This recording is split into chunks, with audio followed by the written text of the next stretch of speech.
Alors, en application de cette mesure, ça signifie qu'à compter de 21 h le vendredi et jusqu'à 4 h du matin le lundi, l'ensemble de la population de ces îles devra respecter l'interdiction des sorties et circulations, sauf motif impérieux ou dérogatoire. Motif familial impératif, motif professionnel pour aller travailler ou pour raison de santé, on le verra. Et il sera possible de se rendre également dans les magasins et les marchés alimentaires pour acheter des produits de première nécessité. Et les forces de l'ordre ont reçu l'instruction de faire appliquer strictement ces mesures.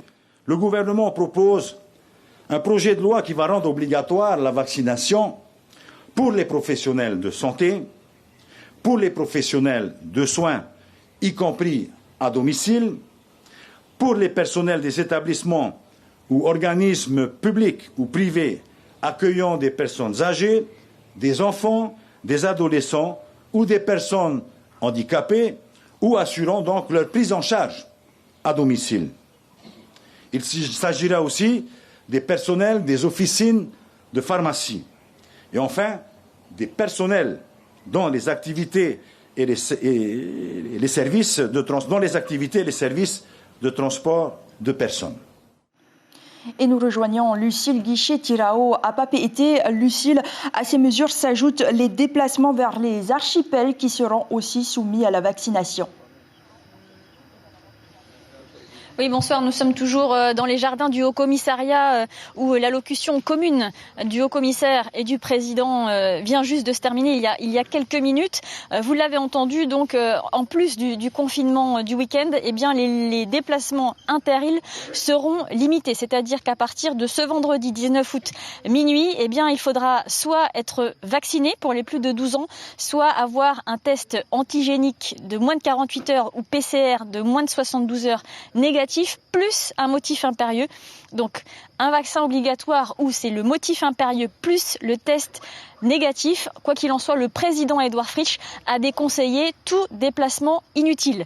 Par ailleurs, le haut-commissaire Dominique Saurin a précisé qu'il avait demandé des renforts supplémentaires pour augmenter davantage les capacités de l'hôpital du Taoné qui, vous le savez, est complètement saturé.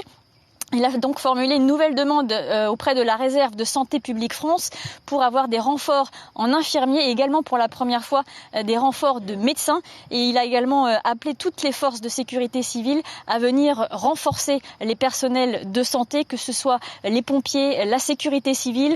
Et il a également demandé s'il y avait des personnes sur le territoire, des personnels soignants qui n'exercent pas pour une raison quelconque, de se manifester.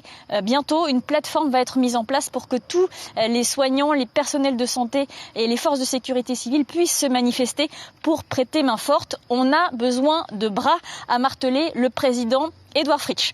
Avec nous ce soir, Daniel Pogna, qui vient d'être nommé par le président, je cite, Monsieur Vaccination. Il sera chargé de coordonner la vaccination sur l'ensemble du pays, puisque le deuxième axe de cette allocution commune ce soir, c'est bien l'incitation à la vaccination. Daniel Pogna, bonsoir. Un mot d'abord sur ce confinement du week-end. Est-ce que ce sera suffisant?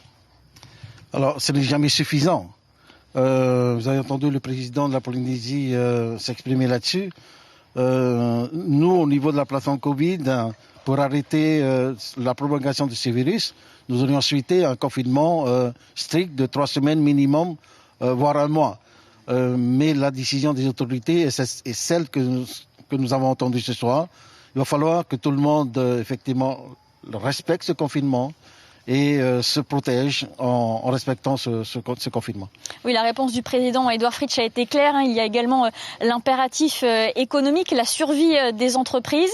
Il a précisé en outre que les vaccinodromes de Tahiti et Moorea resteraient ouverts le week-end en dépit de ce confinement. Mais quelle est la situation aujourd'hui dans les îles où la vaccination a du mal à se mettre en place, a du mal à s'organiser?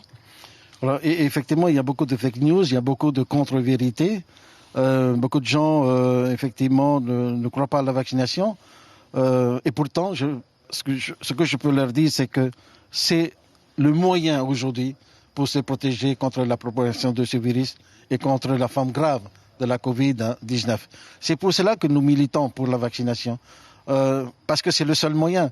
Et vous connaissez mon engagement pour la vaccination, parce que si tout le monde adhère à la vaccination, on va pouvoir réduire le nombre de personnes hospitalisées dans nos hôpitaux, que ce soit dans les îles, que ce soit au centre hospitalier, vous voyez, il y a beaucoup de monde qui sont hospitalisés et beaucoup ne sont pas vaccinés, donc non protégés contre la Covid-19. Une dernière question rapidement à Daniel Pogna, le coordinateur vaccination qui vient d'être nommé. La vaccination marche plutôt bien, même s'il y a beaucoup de monde dans les centres de vaccination dans la zone urbaine de Tahiti. Mais dans les districts, à Taravao, il y a des semaines d'attente, pas de rendez-vous avant le mois de septembre, aux îles sous le vent également.